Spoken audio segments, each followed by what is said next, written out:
So I was looking at ACC championships. Clemson's number one, but we'll also consider that Florida State joined in 1992. So since Florida State joined, they're number one with 15. Clemson is 6. So consider how Clemson's been dominant in the last 6 years, winning 6 consecutive. They've got 6 since 1992, since Florida State joined. So it's 15-6, Florida State.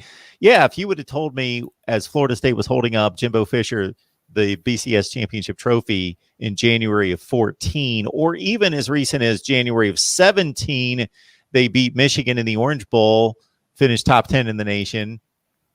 Been like, what? They're going to do what? They're going to win 6 and then 6 and 5 and 2 and they're this awful? Really? Already? Wow. That was a off the rails quick. Yeah, it's crazy. It's crazy. And once again, that goes back to what I was saying earlier. Clemson fans need to enjoy this moment while it's here, and just have some fun. I see a lot of now, of course, in my alter ego, May there Bobby Durkin, seeing a lot of May there's to Bobby Durkin, which still a lot of people believes he's real, and I'm loving it. I'm loving it. I have people show up, go out of their way to tell me that, a bunch of stuff. Some's very colorful. Some, I'll have to say, was quite creative. But I think Clemson fans have, over the past probably 3 years, after the national championship, I would say definitely. I think some of us started taking ourselves a little too seriously. It's almost like we've joined the Ivy League, if it was academics. I'm over here at the Harvard Club or the Yale Club. Or blah. Guys, look, we're a little country school in the corner of South Carolina, one of the most beautiful places I think you can go. You have the mountains, you have the lakes. It's a beautiful campus. The people around there who were the they're the natives. They're not moving in for 3 or 4 years, and I don't mean that bad. And moving out, I'm just saying they're born and raised there, and their family roots are there. They're good people, a lot of family around there.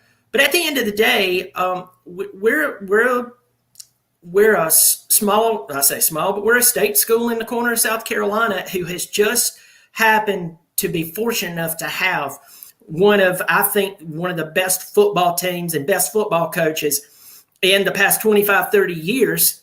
And there's no reason to become arrogant. There's no reason to become conceited. We need to enjoy this. We need to have a good time. And because, like you said, poof, in 4 years, we could be in the Gasparilla Bowl like South Carolina is at 2-8, which I could go on about that for a very while. Long time. The more football, the better in my book. So I'm okay with 2-8 bowl teams. Fine. Hey, we'll take it. We'll take it. I love it. And anytime I can pick on those chickens, I go out of my way.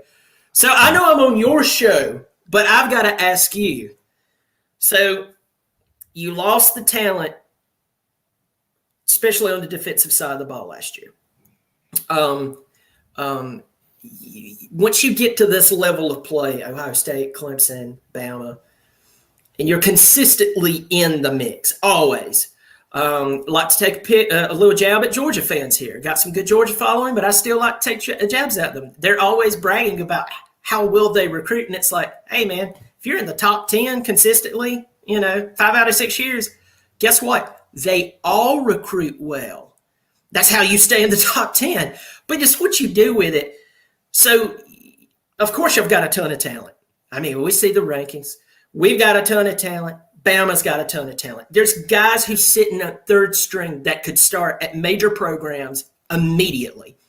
With that said, you have your field generals. We saw what happened to us with Notre Dame. Skowski's gone. Skowski's out. And I have some commentary on that a little later before we have to go. But you lose those field generals. How do you think that how do you think your current talent, Ohio State, is going to respond to seeing the number one pick in the overall draft and probably one of the greatest football players playing college football?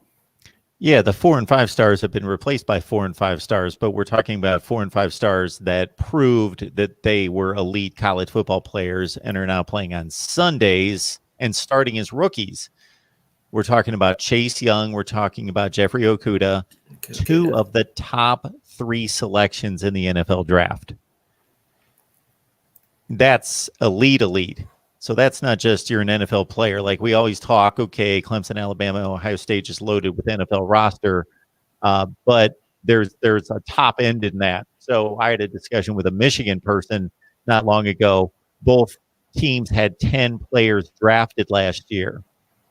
There's a difference between having 4 first-rounders, 2 of the top 3 players selected in the entire draft, and then having 10 players all bunched in the 5th and 6th rounds. There's a pretty wide gap there. So it doesn't all mean the same in terms of personnel losses. And for Ohio State, that's elite pass rusher, best pass rusher in the nation, arguably the best cover corner in the nation, gone. Again, replaced by guys that were supposed to be coming out of high school just as talented, but they're not as good, not at this level, not yet. And J.K. Dobbins, now we saw Trey Sermon go off on Northwestern for 331. He's not doing it week to week like J.K. Dobbins, but they're going to rely on him, that's for sure. We saw J.K. before he sprained his ankle and before Clemson made some adjustments. He was like in the 165 or 170 range through 2.5 quarters.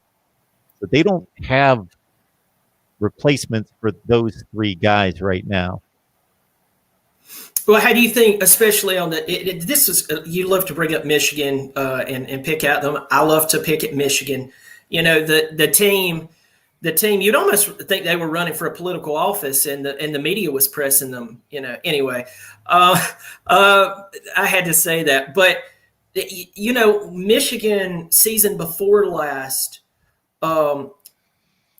had, what was it, Jabril Peppers and what was that? Was it Devin Bush, the linebacker? Yep. Wasn't that his name?